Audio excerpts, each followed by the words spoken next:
बोले सब मर गए, हम ही लास्ट बचे हैं, एक बार तो रगड़ी दिए हैं, हम लोग मर जाएंगे तो आपके बारे में रावण को कौन बताएगा।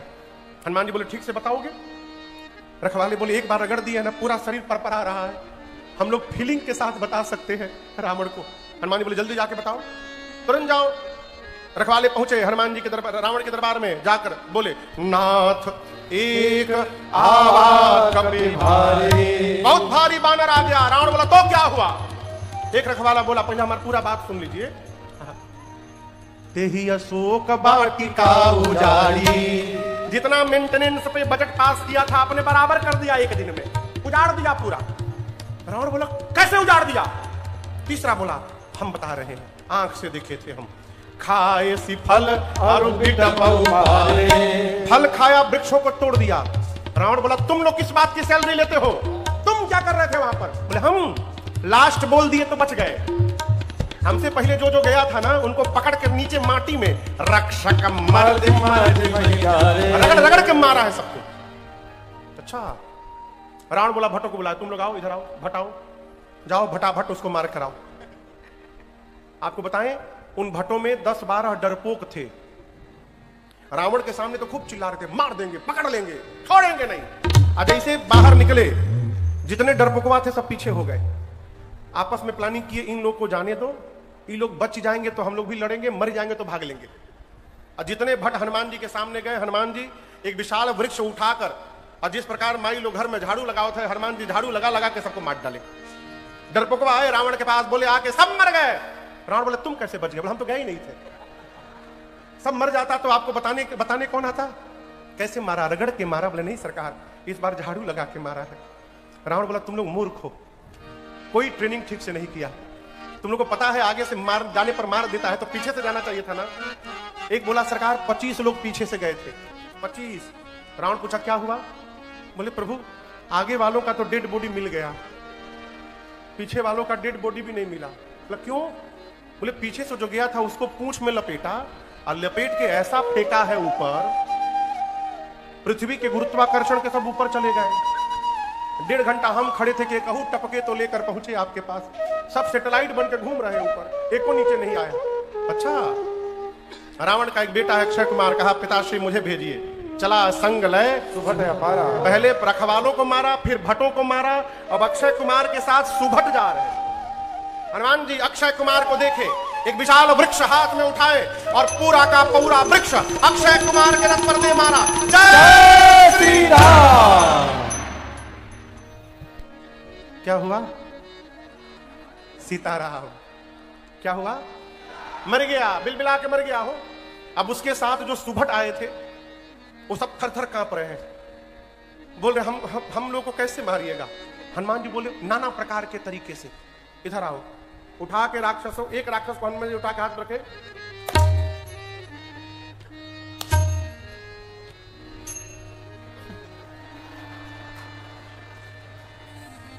आप दर्शन करिए। कछु मारे से, कुछ को हनुमान जी मारे, कैसे मारे उठा कर रखते,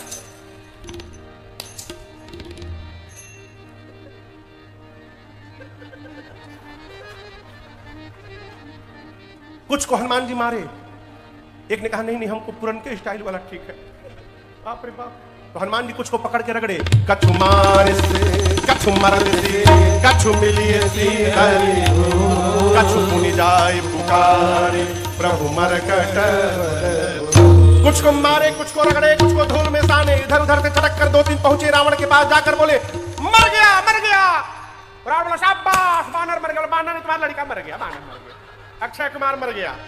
कैसे मर गया, रगड़ के मारा नहीं, झाड़ू नहीं, हर बार स्टाइल बदल के मारता है। अक्षय कुमार गया, पूरा का पूरा वृक्ष चला दिया, उसी में दब के मर गया। रावण बोला अच्छा मेघनाथ को बुलाओ। मेघनाथ आया, रावण ने कहा देखो मारना मत, उसको पकड़ के लाओ तुम उस बानर को। मेघनाथ ने सुभट को बुला के पूछा ये बताओ मेरे भाई को कैसे मारा। उसने कहा कि अक्षय कुमार गया तो एक विशाल वृक्ष चला के मार दिया, उसी में दब के मर गया। मेघनाथ बोला अच्छा ऐसे मारता। बोला नहीं नहीं नहीं, इस भ्रम में न रहिएगा कि ऐसे ही मारेगा, वो किसी तरह भी मार सकता है, हर बार स्टाइल बदल रहा है, हो सकता है आपको दूसरे ढंग से मारे। लेकिन हम आपको एक सजेशन देना चाहते हैं, यदि उसके हाथ में पेड़ दिखाई पड़ जाए, कोई वृक्ष, तो तुरंत रथ से भाग लीजिएगा। ये ना प्रतीक्षा करिएगा कि ऐसे पूरा घुमाएगा तब मारेगा, वो कहीं मलिंगे स्टाइल में फेंक दिया तो सावधान। अक्षय कुमार मर चुका है, उसके द्वारा मेघनाथ सुना तो क्रोधित हो गया, महाभटों की सेना लेकर गया मेघनाथ। हनुमान जी देखे मेघनाथ को एक विशाल वृक्ष उठाए, अब पूरा का पूरा वृक्ष मेघनाथ की रथ पर चला दिया। जय श्री राम। उसको पता था कि ऐसे मारेगा, पहले ही रथ से कूद के भाग गया। जब मेघनाथ ऊपर भाग गया तो हनुमान जी बोले बेटा अभी तुमको नीचे बुलाता हूं। उसके साथ महाभट थे, अब तक तो सबको नीचे मिट्टी में रगड़े, अब उनके महाभटों को पकड़कर रहे महाभटता के संग, रहे महाभटता के संग, कहीं कहीं कपि कर दई निज अंगा, कहीं कहीं कपि कर दई निज अंगा। हनुमान जी पकड़कर अपने शरीर में रगड़ने लगे, शरीर में। काले काले राक्षस रगड़ाई शुरू भई, गोरे होने लगे, चमड़ा निकलते गया, गोरे होने लगे। राक्षस मेघनाथ पर चिल्ला रहे हैं, फसा के ऊपर भाग गया, हम लोग का फेसियल कर रहा है ये बानर, जल्दी नीचे आओ। मेघनाथ नीचे आया, हनुमान जी राक्षसों को छोड़े और एक मुष्टिका मेघनाथ के सर पर मारे। जय श्री राम। क्या हुआ? हाँ? सीताराम नहीं हुआ इसका, ये मरा नहीं, केवल बेहोश हुआ। जैसे मूर्छित हुआ, हनुमान जी उसी पास एक पेड़ पे चढ़ के बैठ के देखने लगे। क्या देख रहे हैं मालूम है? बेहोश हुआ है, जगेगा तो दूसरा फिर मारूंगा। मेघनाथ की मूर्छा गई, धीरे से आंख खोल, अरे राम ऊपर बैठा है। अब पता चला पिताजी ने क्यों कहा था मारना मत। एक मुक्का मारा, बेहोश कर दिया, दूसरा मारेगा तो सीताराम हो जाएगा। नहीं मैं लड़ नहीं पाऊंगा इससे, ब्रह्मास्त्र चलाता हूं। और आपको बताऊं, हनुमान जी को बचपन में आशीर्वाद मिला है, किसी भी देवता के अस्त्र शस्त्र का उन पर प्रभाव पड़ने वाला नहीं है। मेघनाथ ने ब्रह्मास्त्र चलाया, हनुमान जी को लगा नहीं। हनुमान जी नाटक किए, देख करके मूर्छित हो गए।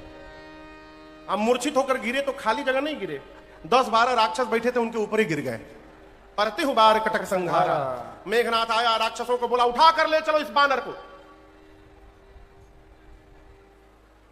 कोई राक्षस हनुमान जी के पास जा नहीं रहा है। मेघनाथ बोला सुनाई नहीं देता, उठा कर ले चलो। एक राक्षस बोला मेघनाथ से, युवराज आप कह रहे हैं उठा कर ले चलो, बेहोश है अभी, मान लीजिए हम उठाने गए और उसी समय होश में आ गया तो? आप तो दूर रहिएगा, हम पास में पकड़ के फिर रगड़ेगा। जब तक इसका हाथ खुला रहेगा कोई इसके पास नहीं जाएगा। मेघनाथ ने हनुमान जी को नाग पास में बांधा, नाग पास बांधसी गया। राक्षस हनुमान जी को उठाकर लेके जाने लगे। 5 मिनट बाद हनुमान जी अपन आंख खोले, अलगे दगल बगल देखने। राक्षसों से बोले तुम लोग हमको उठा लिए हो? अब तो राक्षस देखिए तो जगा हुआ है। बोले हम मना कर दिए थे, हम उठाएंगे नहीं, हम मना कर दिए थे, हम उठा नहीं रहे थे आपको। मेघनाथ उठवाया हम लोगों से, आप रगड़िएगा नहीं ना। हनुमान जी बोले जो गाने के लिए बोलूंगा गाओगे? राक्षस बोले हम दुनिया की किसी भी भाषा में गा देंगे आज, आप बस रगड़िएगा मत। हनुमान जी बोले जोर से गाओ, राम सिया राम सिया राम जय जय राम, राम सिया राम सिया राम जय जय राम, राम सिया राम सिया राम जय जय राम, राम सिया राम सिया राम जय जय राम। सारे राक्षस राम सिया गाने लगे। मेघनाथ चिल्लाया शत्रु का नाम लेते हो?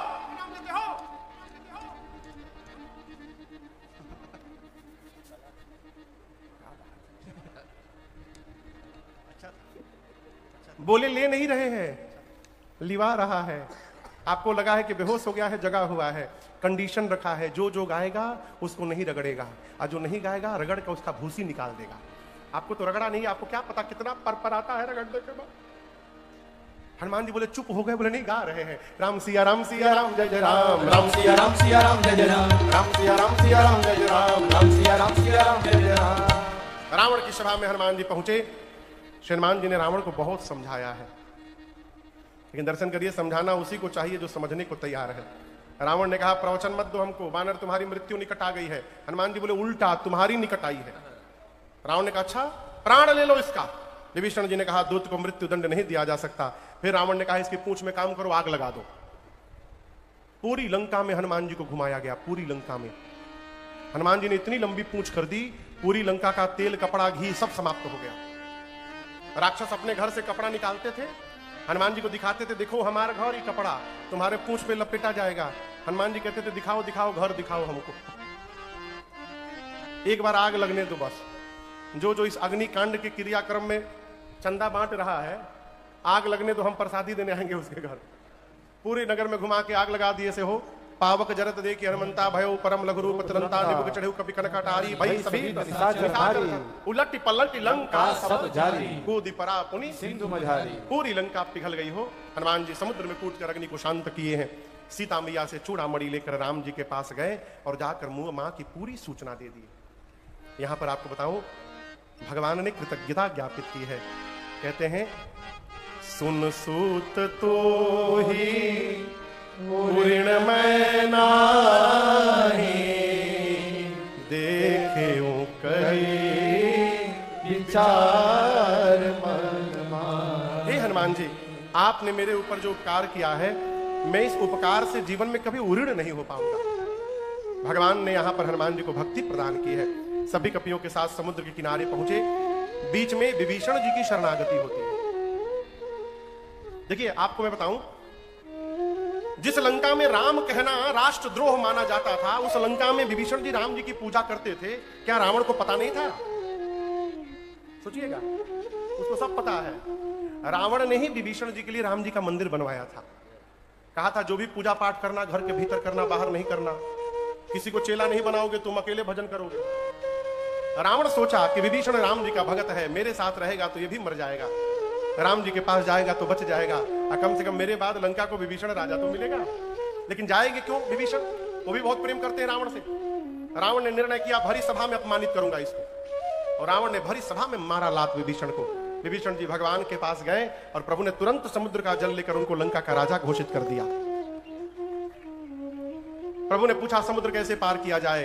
विभीषण जी ने कहा प्रभु समुद्र आपके कुल के श्रेष्ठ हैं, मेरी मानिए तो प्रार्थना करिए मार्ग के लिए। राम जी प्रार्थना करने बैठ गए।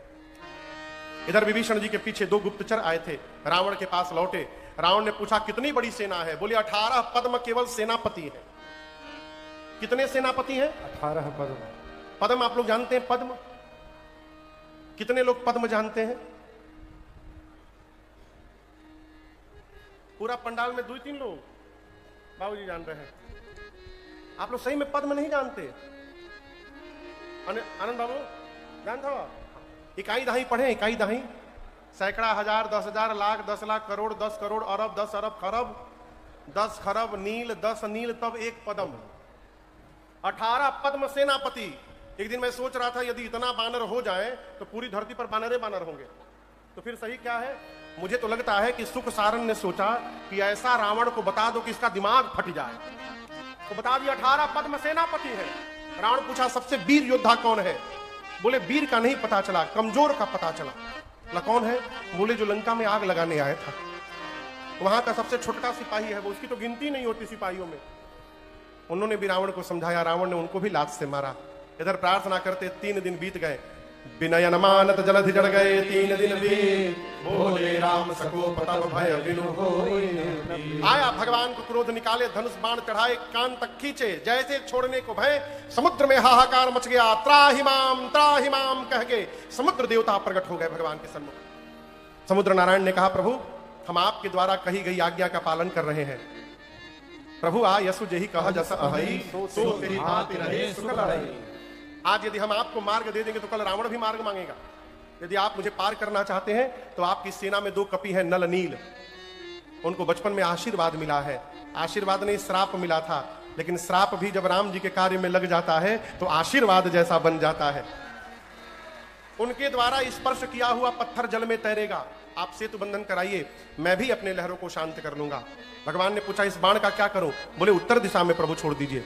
भगवान ने छोड़ा और समुद्र नारायण निज भवन गवन सिंधु से रघुपति यह चरित करि मन हर कथा मति दास तुलसीदाय सुख भवन संशय समन दमन पिशाच रघुपति गुण गण सुख भवन संशय समन दमन पिशाच रघुपति गुण गण तज सकल आस भरोसा कावहि सुनहि संतत सगमन तज सकल आस भरोसा कावहि सुनहि संतत सगमन सुनहि संतत सगमन सुनहि संतत सगमन सकल सुमंगलदायक रघुनायक गुणगान सादर सुनहि सिंधु बिना जल जान। समुद्र पर नल नील के सहयोग से सेतु बंधन हुआ है। इधर समुद्र के किनारे भगवान श्री राम ने भगवान शिव के लिंग की स्थापना की, जिनका नाम श्री रामेश्वरम पड़ा है। आइए एक बार भाव श्रद्धा के साथ बोलिए रामेश्वरम भगवान की जय। भगवान कपियों को लेकर के लंका में पहुंचे, समुद्र पार करके अंगद जी को शांति दूत बनाकर भेजा गया। अंतिम बार रावण को अवसर दिया गया संधि करने के लिए। रावण नहीं माना तो युद्ध प्रारंभ हुआ। स्वामी जी कहते हैं निश्चर कीस लड़ाई बरनिस विविध प्रकार, कुंभकर्ण घननाद कर बल और संहार। पहले दिन के युद्ध में आधी सेना मर गई। दूसरे दिन राम लक्ष्मण जी को शक्ति बाण लगा। लेकिन हम आपसे एक बात कहें, शक्ति बाण लगा था सही है, लेकिन ऐसा बिल्कुल नहीं था कि संजीवनी बूटी आती तभी लक्ष्मण जी मूर्छा से बाहर आते।